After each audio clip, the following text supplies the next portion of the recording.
Welcome to another edition of Rick and Bubba University, the podcast. Bubba, we're going to dig in today on the chaos that has become college sports, and we've got somebody on the front lines with us here today. Somebody we've known for a very long time. Long time. Greg Seitz is with us, and Greg is athletic director at Jacksonville State University. And as you hear us on the show referencing Jacksonville State. As a matter of fact, if I have this right, everybody on Team Rick and Bubba, except for Adler, either attended or graduated from Jacksonville State. I think that is correct. That is correct. So that is five. And we got one that still works there. That's right. We're 5 out of 6. And we got Helmsy coaching there. And, Adler sometimes feel like he's left out when we start screaming, stay cocky. But anyway, he went to some school. I'm not sure where it was. But we're going to talk to Greg today. Greg, welcome to Rick and Bubba University, the podcast.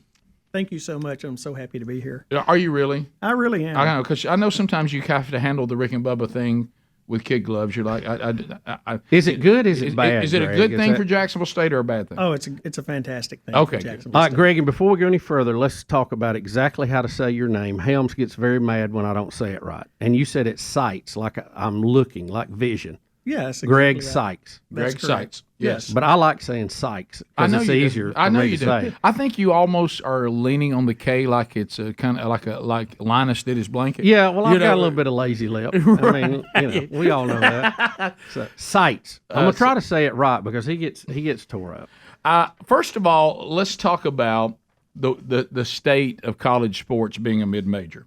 Okay, Jacksonville State, Division I, mid-major, all that's been great. Got the bowl win, that's huge. Huge. But it's a different life as a mid-major college. Talk about some of the good, the bad. How's it different? Yeah. You have to think a little different.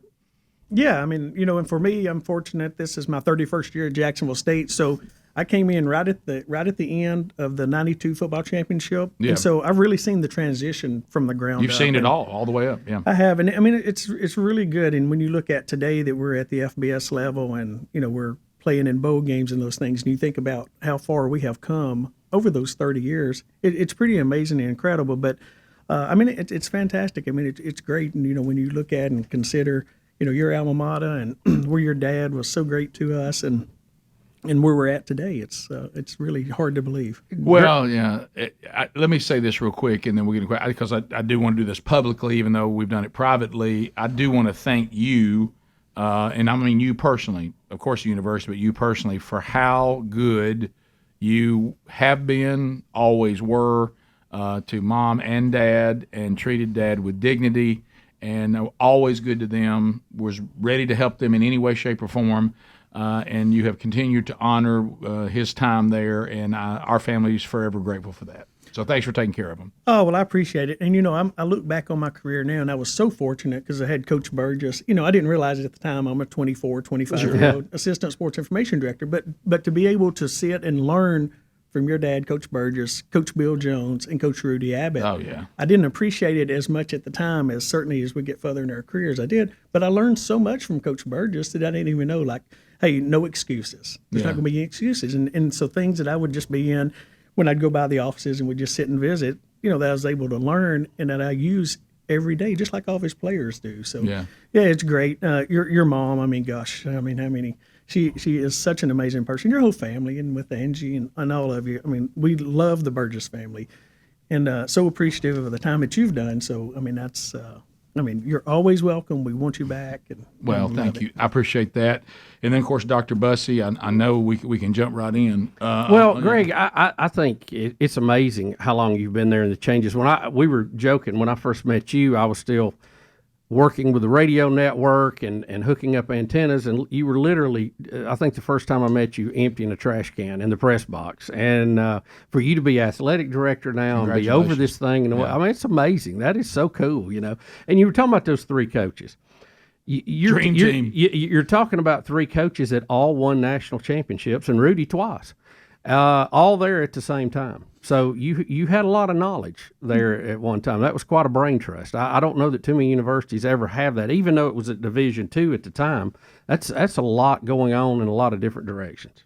No, it really is. I mean, obviously, and I refer to this a lot. I mean, if you have a Mount Rushmore of Jacksonville State, those three are definitely on it, right? Oh, yeah, sure. And so just the success that we enjoyed and experienced during that time is unmatched by any other school at any level. And so, but just the day to day behind the scenes and getting to spend time with them was just something that I cherish, and I learned something every single day when I had an opportunity to be around those great individuals. So we grew up in the era, and Bubba and I know have been hard to turn. There were numbers. It was Division I, it was 1AA, it was Division II and Division III. I know that's not the deal anymore. But when you think about we prefer to call it that, right? But the mid majors, they're what we would call Division I back in our day. But is that gap between the I guess it's Power Four now, isn't it? Because we don't have a 5. The Power Four in these schools and the money and everything, is that gap getting bigger and bigger? And now we're going to 12-team playoff, which I think would be good for a mid-major now to have a better shot to maybe get in it. But be the Cinderella. Yeah. Do you think that's the route, or do you think we're going to see that the mid-majors almost become their own thing? Yeah, I mean, that's the $1,000,000 question. Obviously, the gap is getting larger and larger with the Power 4, Power 5, just because of the money and stuff that's being generated. And so, it wouldn't surprise me to see, within the next 3 to 4 years, just to say, hey, that whole group just breaks off. You have those 65 schools. Then you have what we call the Group of 5. And there may be some of the FCS schools, that may end up jumping into that Group of 5. So it's such a different time right now, and it's so fluid. And, I will say that the new NCAA director, Charlie Baker, is doing a fantastic job. If we'd had his leadership, I don't think we'd kind of be in the state where we are today with the, transfer portal and NIL and those things. But yeah, I think you're going to. It's going to continue to change. Well, Greg, I know a lot of people because they ask me questions. I hear them calling talk shows. They're confused. They don't understand the process, and that's one reason we want to have you on. And you may or may not can talk about the NCAA. I don't know, but it just seems like they had a death grip on everything, and they were unwilling to negotiate or move. And this case got all the way to the Supreme Court, and it just gutted their ability to do. And it's like they're scared to pass a rule on anything now. It is. It's the threat of lawsuits. I mean, that's the biggest one of the biggest challenges that's facing the NCAA right now is the threat of lawsuits. And so once that the Supreme Court ruled on that Austin case and, kind of opened up the floodgates, as you say, I mean, you've seen, changes just within the last 4 or 5 years with that. So, the lawsuits are, they're just always afraid of future lawsuits. How are they going to – we all think the NIL and transfer portal is out of control. I mean, the NFL has a salary cap. College does not right now. How will they be able to reel this in some, or is it going to be wild, wild west even more? Well, I think what we've got to do in all the conferences and everything, we've got to get some federal legislation. I know that Coach Tuberville and Ted Cruz and some of those folks are working on that. So there's currently 7 bills in Congress that could help it address this, but all the states have different NIL rules, right? So we've got to have some federal legislation just to kind of get everything back in. We can't uniformity too. Yeah, we can't get the genie back in the bottle, so we know that we're going to be living with NIL and transfer portal, but we do need some type of federal legislation just to protect the college recruiting process, bring transparency, and all of those things. And obviously the intent of the NIL was not for inducement, right? It wasn't supposed to be pay for play, but we know now that it seems to have gone that way, unfortunately. So I think we've got to get. Isn't it though just a kind of a semantics though? I mean, Florida State just got hit with violations because they had a coach drive a player to an NIL supporter, and he said, "Hey, you come to our school, we give you $15,000 a month," right? They got in trouble. And I feel like everybody's been doing that. But they get the book thrown at them for that. But the way it was supposed to be was you come to a school, you sign, you love your school, you're glad you're there. Oh, now that I'm here, I can make some extra money advertising for the local car dealership. But we all knew it was going to turn into this come here. And then you have people who have got it into the news cycle. They don't have to tell an offensive lineman that they'll pay them $75,000. They just make an announcement, and it gets in the news. Somebody said that all the linemen from this particular school is going to make $75,000 a year. So guess what? I know if I sign, I'm going to make $75,000. So it's an inducement, second time around. So I don't know how we ever get a handle on this. Yeah, and that's where hopefully the federal legislation that we can, come up and just get some parameters and guardrails around it. But to your point, you're not exactly talking to player A or player B. You just go out and you've got the local barbecue place sponsoring the offensive linemen, so they know if they come to that point. You look at Miami basketball last year. They have the big donor down there that owns Planet Fitness, and so they basically bought their way into the men's Final Four last year because every player there was receiving, if you hear it's six figures, high six figures, and I think that's one thing we also need to know is give us some transparency. What are people actually making? Because if I come in and I'll offer, Bubba decides to enter the transfer portal, and he wants rumors of that, and he wants to save face, and we want to know what is Bubba actually getting, right? So that will help Rick if he decides he wants to enter the portal. Well, I know Bubba got $500,000, and so but there's no database, there's no transparency out there on what people are paying or what people are receiving, and so a lot of them want to save face and say, I may only be getting $50,000, but I want all my friends to think I'm getting $500,000.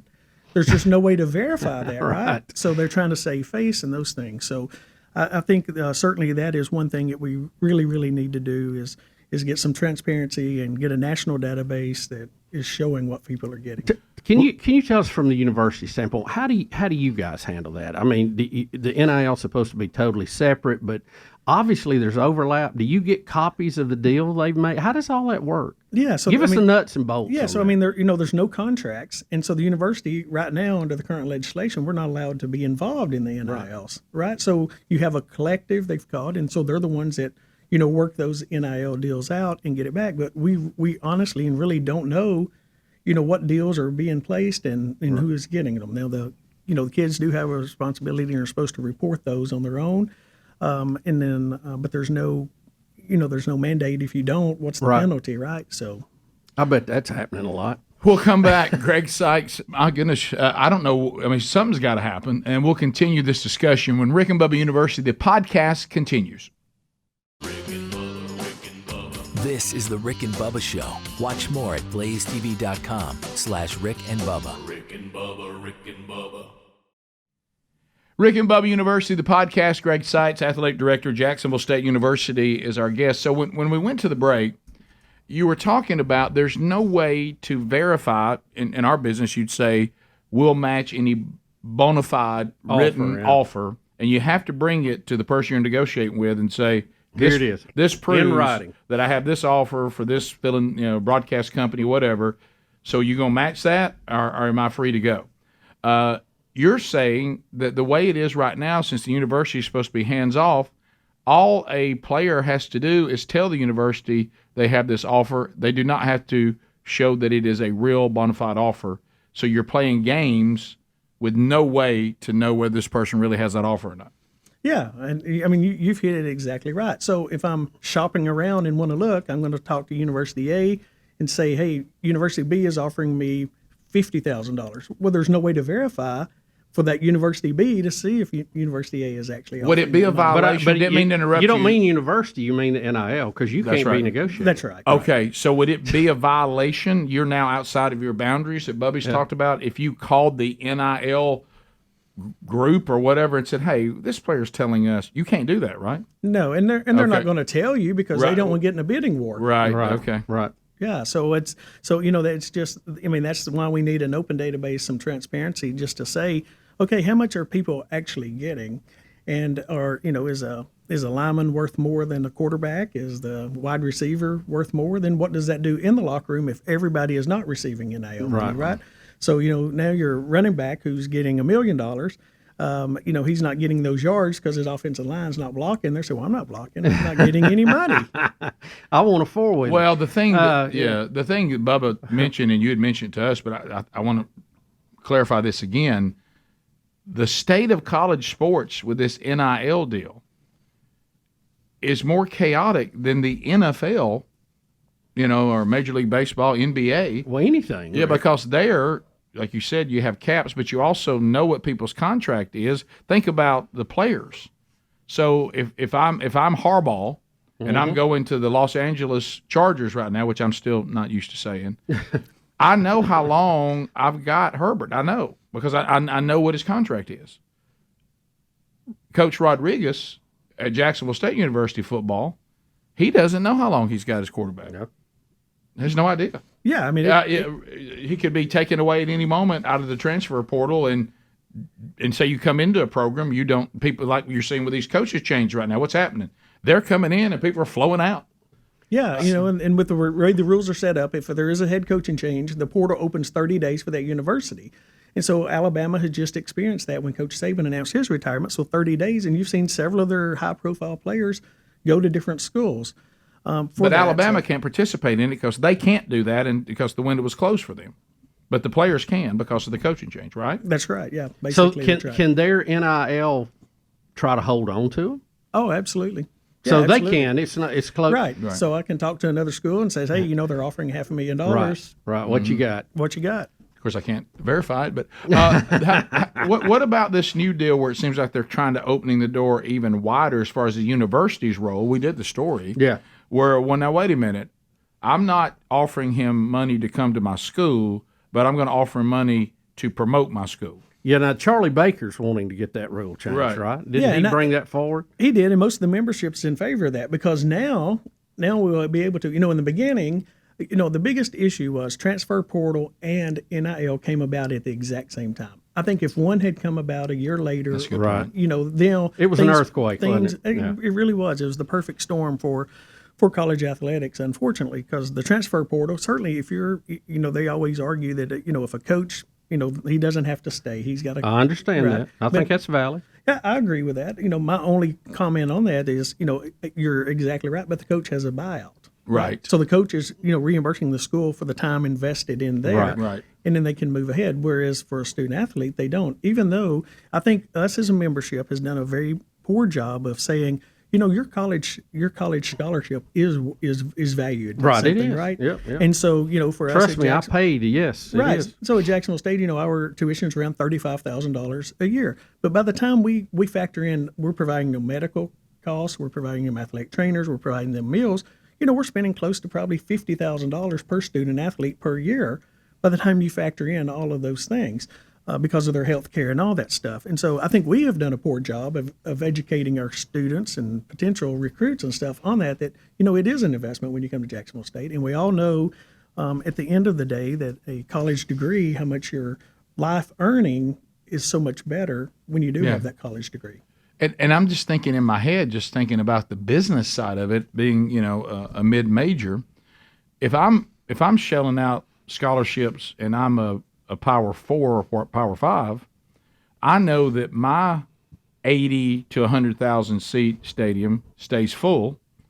I know my merchandise is moving like there's no tomorrow. I'm making tons and tons of money. So, okay, if you're a mid-major and you're paying $50,000 for an athlete, trying to recoup that money is a little harder road just because of ticket sales, merch sales. I mean, it's not like it's so easy to make it back like it is for, the bigger schools. Oh, 100%. Right. And I think the thing that people overlook a lot of times is really your high school seniors now. They're the ones that are really now not getting those opportunities at the higher level. Now, if you're a 5-star National Player of the Year, you're going to probably continue to get those. Right. But if we'll look and track, you can tell Division II is going to be a lot better now because there's a lot more high school kids available, right? So we'll just look at a Power 5 school. If they need a quarterback or whatever, they're not going to sign a high school kid now. They're going to go get someone who is proven that can go out and compete No doubt. against the college kids. So they're going to go on, look at a Power or a Group of 5 school or Division II. Okay, who was first team all-conference quarterback? That's what we need. Let's have somebody reach out, see if they're interested in transferring. Let me ask you this overall, as you see, and we've debated this and talked about it.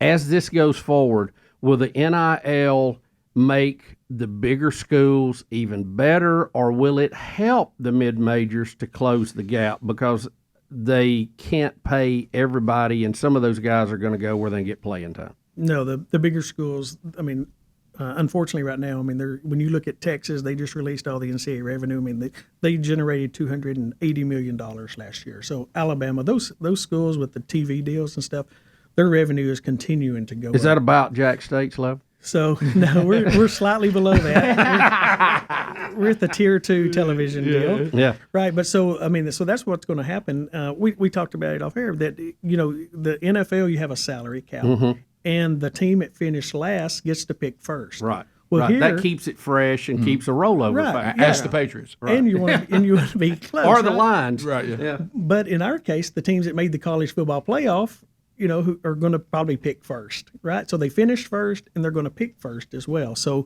that's just it's just the world we're living in. Well, right and I think back, even the times that we were there, and I know it was Division II then, but same thing with 1AA and now mid-major, is you would have these players that the big schools, they missed them. And you're like, you missed him. And they would have to lose playing time in order to say, well, I'm going to leave now and try to go to one of those. Now you get these players, even when they miss one, all they do is reach down into the mid-majors and reach down in Division II and put them in the transfer portal and give them a little bit of money, and they steal them from you. Yeah, and they're eligible immediately. To Immediately. your point. So Yeah. now I can come in and fill that gap where if I had a kid that, You can't even keep the misses anymore. That's right. Yeah, So, exactly right. Greg, one more question on this. I know we got other topics to cover, but Charlie Baker, as we talked about, had proposed the university's been able to hire these kids too, which I think is a natural. If I'm wearing their jersey, why not promote the college? Sure. But the way the current rules are set up, the college cannot do it directly. They have to do it through the NIL. So will the college have to hire the NIL to hire their players to promote their college? I mean, I just see this being a circle that it's going to get goofy. Yeah, and it's probably not a good time to be in the compliance office, right? Oh At my your local gosh! Can you school imagine? Oh, my right now? goodness. But I think what will happen is if the schools are able to do that, then they'll just bring it in house and be able to make those deals and offers. Do you think the NIL is hurting not recruiting, but fundraising for the university? And I have talked to several of them at other universities, and they said absolutely it is.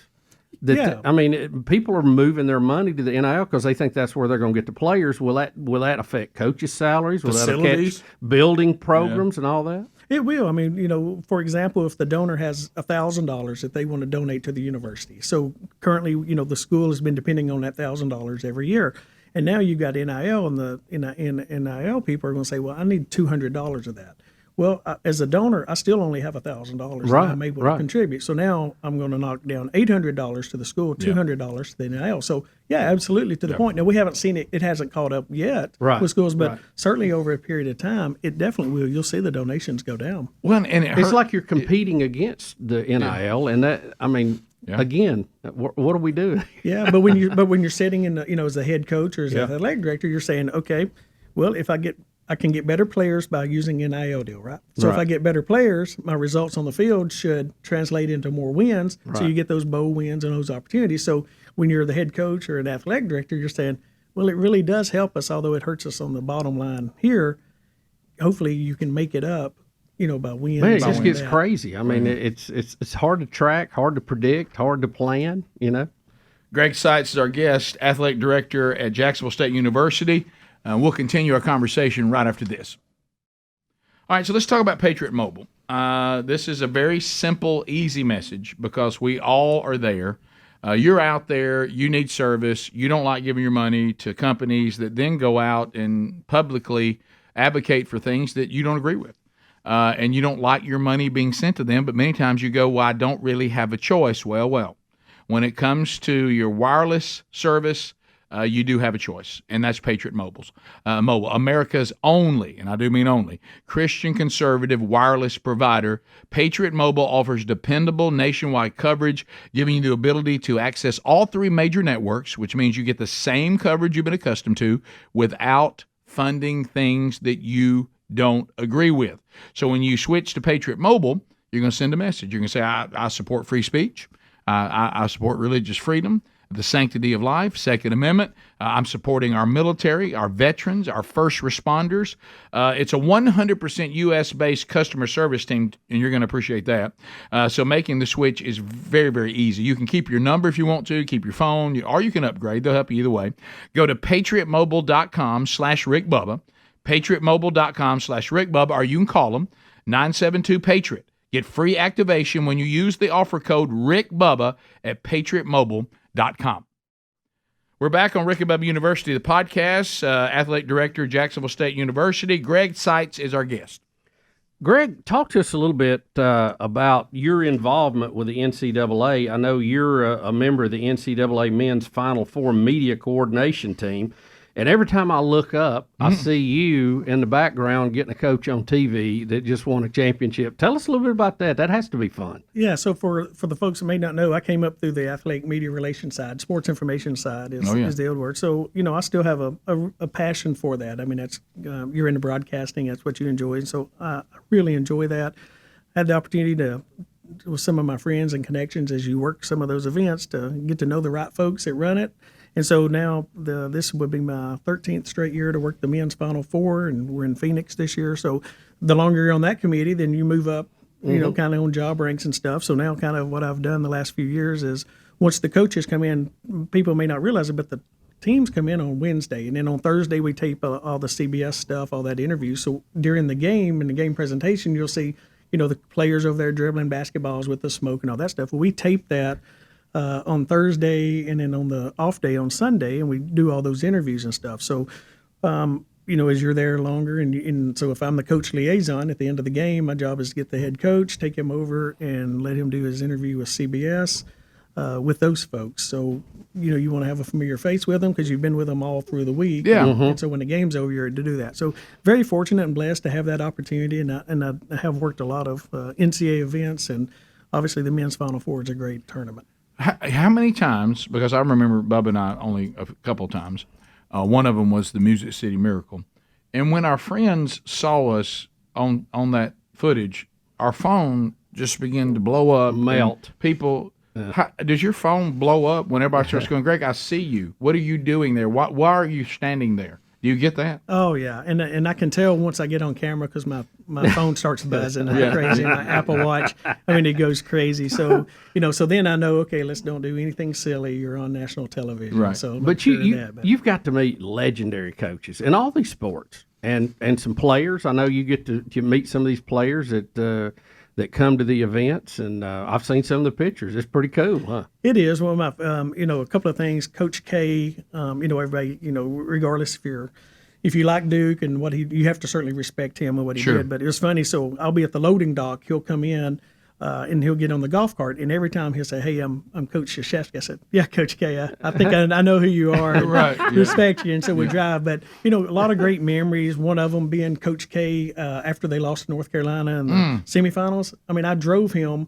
on the golf cart, him and his wife, back to the car, knowing that's the last time he'll ever, serve as the head coach. What was that like? It's was it pretty somber? surreal. It was because, his wife and, so obviously for them, the family time, they're realizing, hey, you know what, my career is coming to an end. Yep. And so, so you're sit there, you want them to have their time and stuff. And, I think a lot of that, I work at NCAA baseball, and so, the LSU coach announced his retirement. I had their super regional in Knoxville. You knew Tennessee was going to win, so I told their sport administrator, hey, go get his wife and family and kids. They can come down before we go to the press conference, give them their time, because, when you know it for being in athletics for so many years, if that's your life forever, and now all of a sudden, strike three, your career's over, now it hits you. And so we want his family to be able to experience that as well. So, there's been unbelievable moments and stuff, but I try to kind of think ahead, and I think just because of, what I've been doing for so many years, say, okay,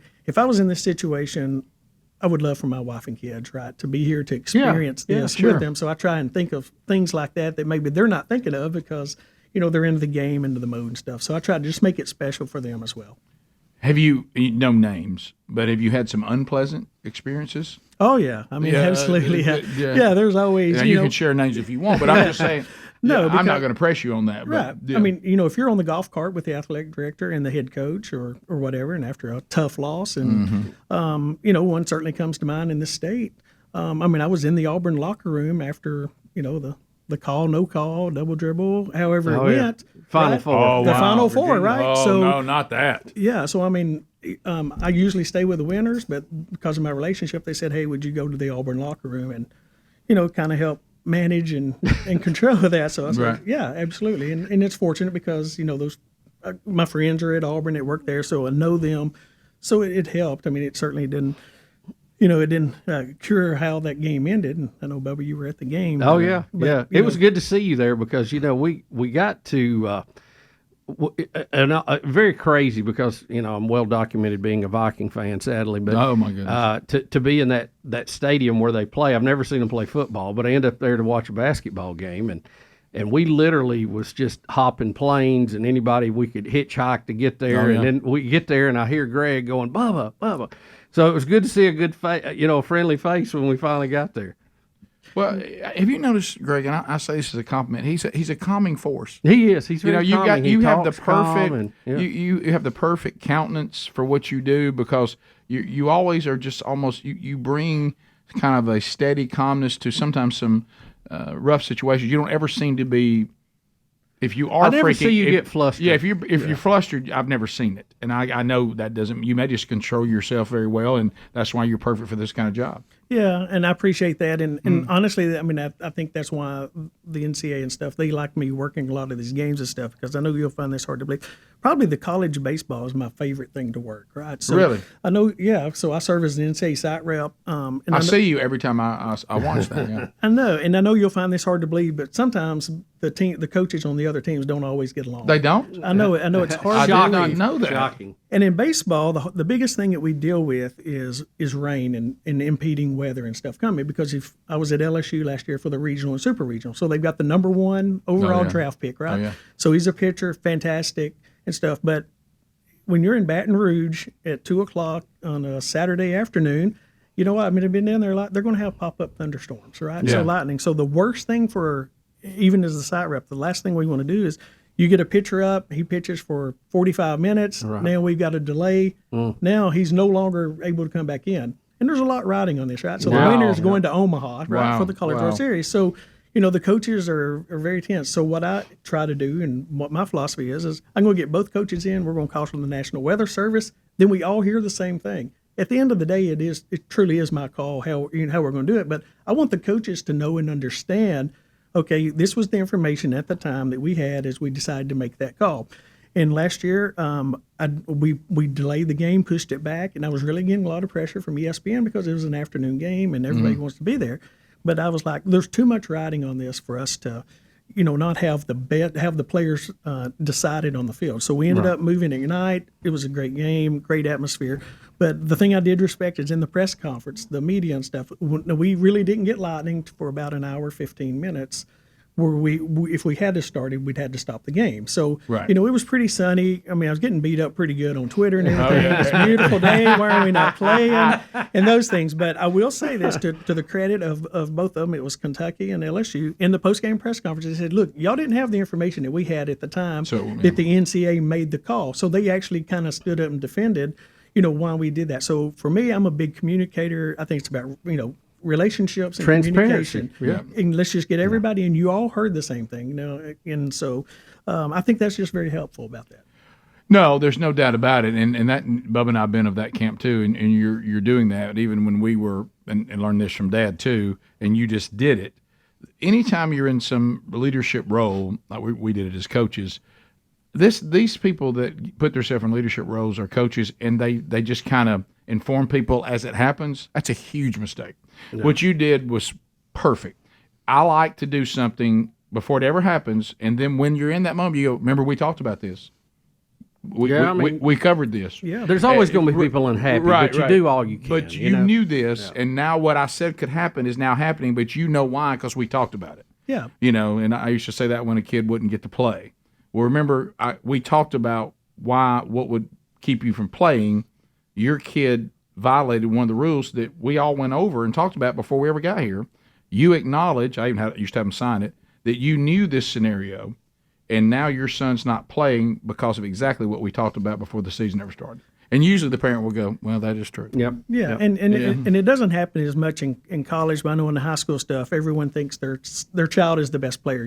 Why are they not playing this stuff? And very rarely, every so often, I may get a call and I say, look, let me tell you this: our coaches want to win too much to not play the best players on the field, right? Right. And secondly, they're at practice every day, so they know who's performing and who's having good days. So.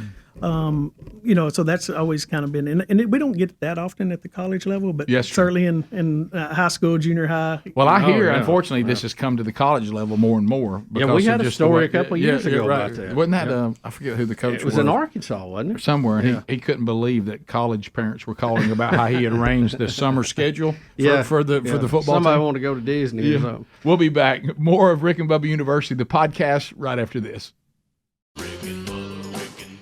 This is the Rick and Bubba Show. Watch more at blazetv.com/Rick and Bubba. Rick and Bubba, Rick and Bubba. Greg Seitz is our guest. He is the athletic director of Jacksonville State University. We've talked life as a mid-major, the impact of the NIL and the transfer portal. We've talked about that. There's the leadership at the NCAA. I know there's only so much you can say about that, but maybe a little more leadership on all this to kind of help us, maybe guide us a little more. Yeah, but I think we're in a better position now Good. with Yeah. Charlie Baker and So all that's and going to that. help him. Yeah. Oh, And Greg, 100%. I'm always amazed at people, and a lot of them will call shows. Well, we need to get out of the NCAA and do our own thing.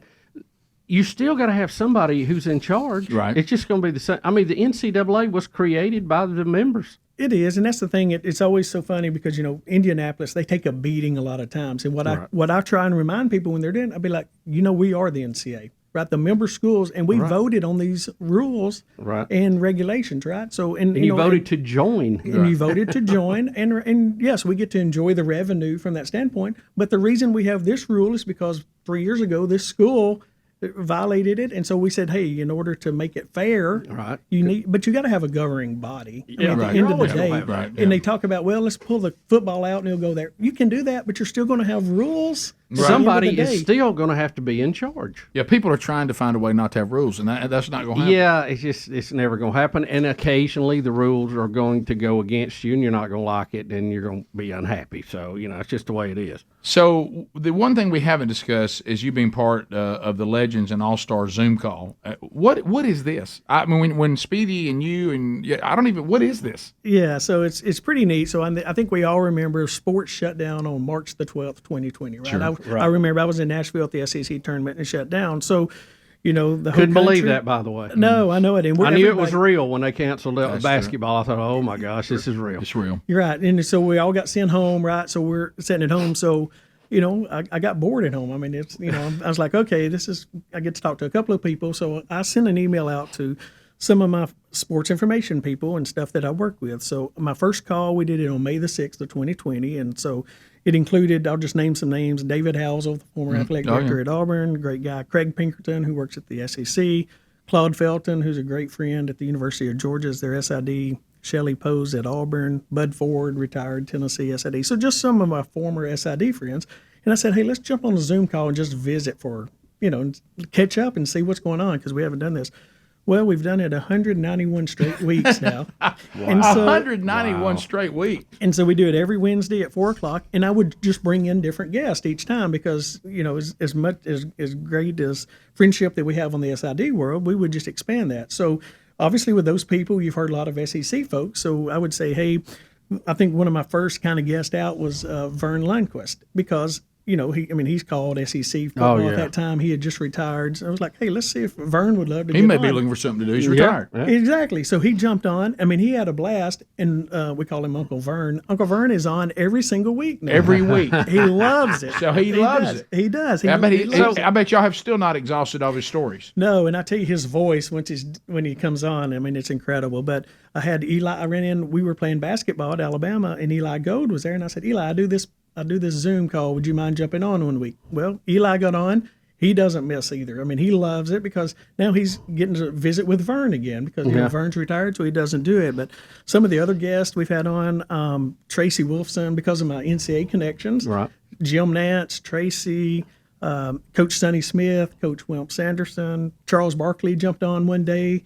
And so, I mean, it's been really good. And, I mean, we get great stories every day. So it's just a great way for us to, and it's a great way to stay connected as well. How can people see this? Because you're doing a Zoom call. Yeah, it's not for Why can't we public. It's private. It's just y'all doing it. Right. It is. I mean, you're pulling a dare bear. Come on, here. you really are. You're talking about something we wanna can't see. So it's not a podcast, and it's not something y'all just do it for fun. We do it just for fun, just to catch up. But I'll have you on as my special guest. Yes, Have you saved all of them? You got to bring the good Have you doctor. I mean, are y'all gonna put them on one of these days? You think? I don't think we could put them on because, I mean, there's some truly behind the scenes stuff. Because, the good thing, I'm serious. Y'all are being brutally honest. It is. The good thing is they know that they're among friends. So, Right.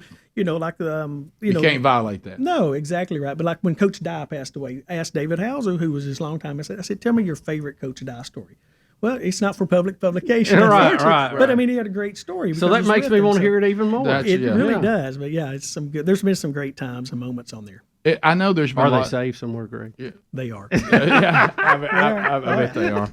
Yeah, That's a dangerous reel, isn't it? There's been so many crowning achievements at Jacksonville State, giving Bill Bubba Bussey the honorary doctorate.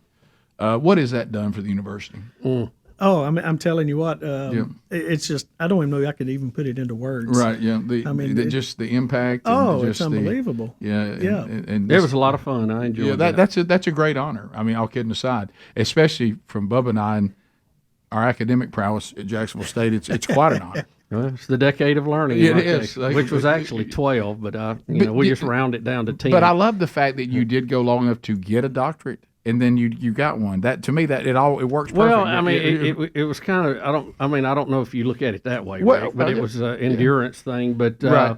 we certainly appreciate the honor. I'm very honored, That's and great. it was a great day, and to go in and do that with Todd Jones, who we're friends with, made it even better. And we talk about that day a lot. We really do. I always kid Bub. I said, he was at Jacksonville State for 2 terms, Reagan and Bush. He was there for 2 terms. I'm trying to think. We may. Wait, let's not even we may have got Clinton too. In there my a little bit. I don't know. But it's and I know when we start thinking about the tie of Jacksonville State to this show, and one of the things we were talking about, and we won't sidestep it, is there was some repairing that needed to be done when Dad left, which was unfortunate.